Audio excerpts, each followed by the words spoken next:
Hey guys, Mr. Schweitzer here. I got a broken leg, it really stinks. Anyway, today we're going to be learning about the absolute age of things, but first we have to understand what that means. So there's two ways to tell how old something is. We can do relative age or absolute age. We also call it relative dating and absolute dating. So to get your mind around this, relative just means compared to. So if you were to state the relative age of me, you'd say Mr. Schweitzer is older than me because you're comparing your age to me. You don't say the number when we're talking about relative age. That would be absolute age, right? So let's say I was 40 years old and you were 20. You would say Mr. Schweitzer is 20 years older than me.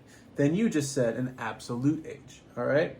But in this, we're going to be talking eventually about what's older, apes or humans? What's older, grass or trees? What's older, flowers or dinosaurs? And what's older, birds or mammals? Really interesting things.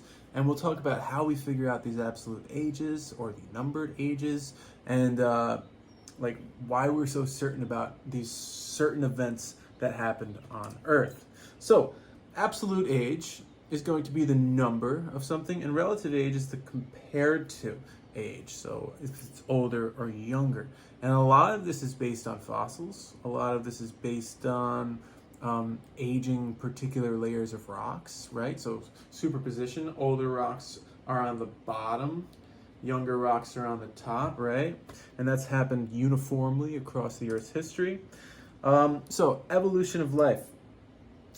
The oldest known evidence that life existed on Earth are the stromatolite fossils. You can see them here. Stromatolites are these photosynthetic or oxygen-producing organisms that still exist today.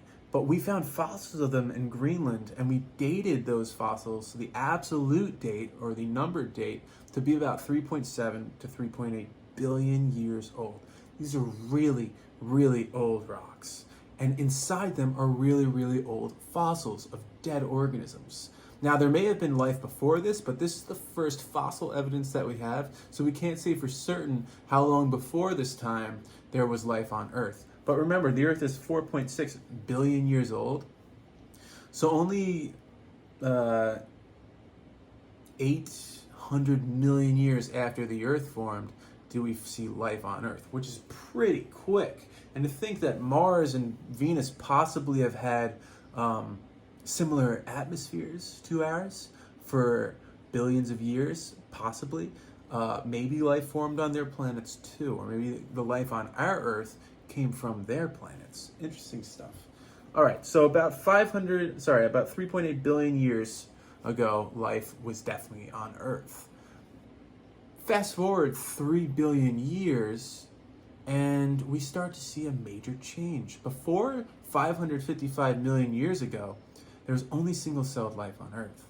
So that means like there was only like bacteria, plankton, these very simple things, single cell, out of what seems like nowhere, and without really any knowledge of how it happened, besides the fact that it just did happen based on fossil evidence.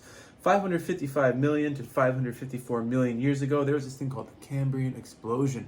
The Cambrian Explosion was a time where multicellular life evolved. And not just multicellular life evolved, but we see evidence of animals, evidence of fish, evidence of plants, evidence of fungus, all in that amount of time. So that's why we call it the explosion, because we had single-celled organisms for so long, and then boom, this explosion of multicellular diversity pops up in fossil evidence. And from there on, we have multicellular organisms and more complicated life evolving, which gets really interesting. So just so you know, these trilobites were some of the first multicellular organisms to evolve, and they're now extinct, but they spread across almost all of the oceans of the Earth, and they lived in like kind of shallow waters where they just kind of like nibbled on the ground. They kind of look like those those like horseshoe crabs at the beach, but they are not, because they're extinct now. These are extinct. But these are fossils that are found a lot through New York in certain layers of sedimentary rocks. So what could have caused the Cambrian explosion? The Cambrian explosion Could have been caused by a supernova, a giant star exploding. Could have just been caused by luck. Could have been this process called panspermiation, which just means that complicated life came from other planets or other parts of the galaxy or universe, which is pretty interesting, but we just don't know. But we just know it happened. All right? So that's going to be where we're going to wrap it up. Hopefully this video recorded. The last video I recorded did not record, and I had to do it all over again with a broken leg. A lot of fun. Thank you. All right. See you guys later. Let me know if you have questions.